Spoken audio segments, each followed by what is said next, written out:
On today's episode of Sports Card Radio, many of your hobby golden boys are back to their pre-pandemic prices. Which players have investors running for the exit? With me? With news that CT scanners are being used to look inside unopened sports card products, is it time to examine some incidents at Backyard Breaks and wonder if they've had one fired up for quite some time? That is a Tesla! Topps Chrome Basketball has hit the market, and to me, doesn't this look like unlicensed trash? I've got no allocation. I don't break on Fanatics Live, and I don't care if you follow me on Instagram. So we'll freely speak our mind today on Sports Card Radio. Just wanted to take a few minutes today to talk about the hobby and the importance of blocking out the negativity in the hobby.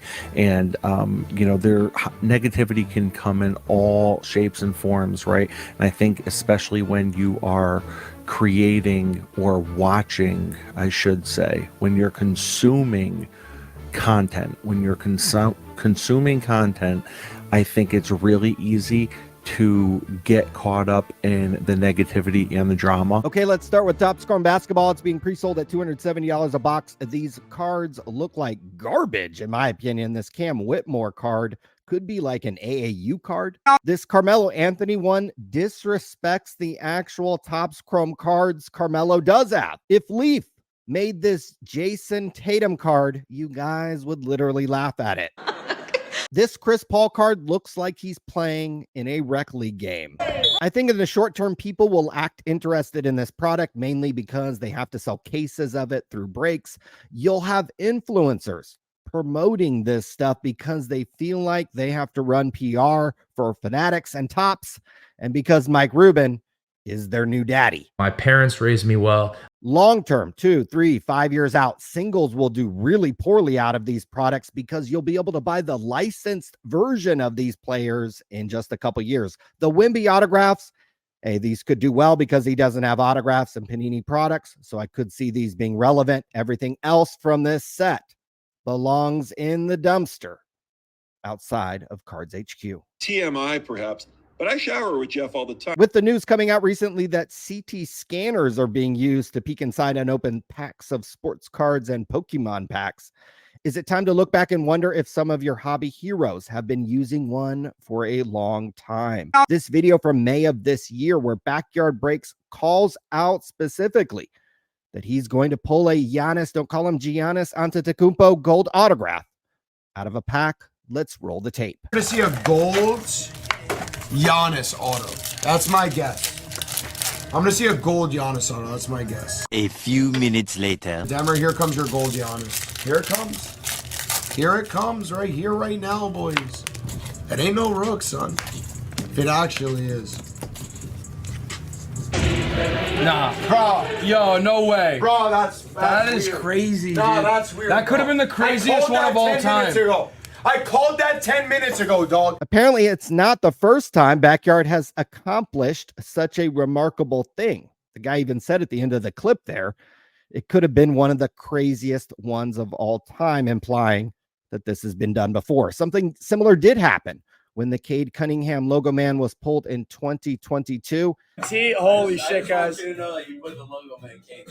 Guys, Sweet's cooking up a break. A few moments later.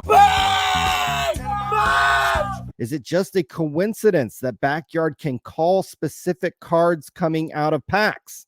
Or have the Backyard boys been implementing the CT scanning technology for quite some time? So let's get rid of pandemic prices from our thinking. Okay, something you hear about all the time is how if you just started investing in cards before the pandemic, or in other words, before Jeff Wilson told you to, you'd still be up on your precious investments. That's not necessarily the case. One of the hobby golden boys and players that was being collected and quote unquote invested in before the pandemic was Mike Trout. And now with news that he will miss the remainder of the season with another injury, his cards are on a fairly remarkable 5-year slide, considering how popular he once was in the hobby. The card ladder chart that tracks Mike Trout card values is now below its 2019 level. Yeah. This 2009 Bowman Chrome autograph sold the other night and is now below its April 2018 price, ladies and gentlemen. One of his most iconic cards, his Topps Update in PSA 10 condition, is about the same price as it was in 2019. In other words, pre-pandemic. I think other players you have to worry about that may fall below their COVID pricing is somebody like Ronald Acuna. His card ladder chart is already below its September 2019 levels. He's a guy who gets hurt just like Trout and probably won't go on to put up huge numbers in his career. Star stock. With football, you've seen that the hobby newbies have come in and just rinsed through quarterbacks and dispose of them when they fail. Right now, the hot names are Anthony Richardson, CJ Stroud, and a little bit, I guess, of Jordan Love. Remember, last year, it was Justin Fields, Kenny Pickett, and Sam Howell people were actually chasing. This is his best card on the market. Most of these QBs will turn into Mac Jones, whose cards are down 94%, as he is now the backup QB in Jacksonville. The starter in Jacksonville, Trevor Lawrence, you might wonder, well, his cards are only down 90% since 2021. In basketball, once it's clear you're not a part of the upper echelon of players in the NBA, your cards will tank. Hobby Golden Boy Trae Young is now below his pre-COVID pricing. So is Zion, and if Ja Morant has one more little hiccup, he most certainly will join them. So you're starting to see cards dip below their prices from 4 to 5 years ago, further showing how poor investments most sports cards really are. In the last 5 years, guys, Bitcoin is up 405%. Apple stock up 328%. Google, who owns YouTube, is up 172%. You'd have to be an idiot to lose money if you invested in stocks or crypto 5 years ago.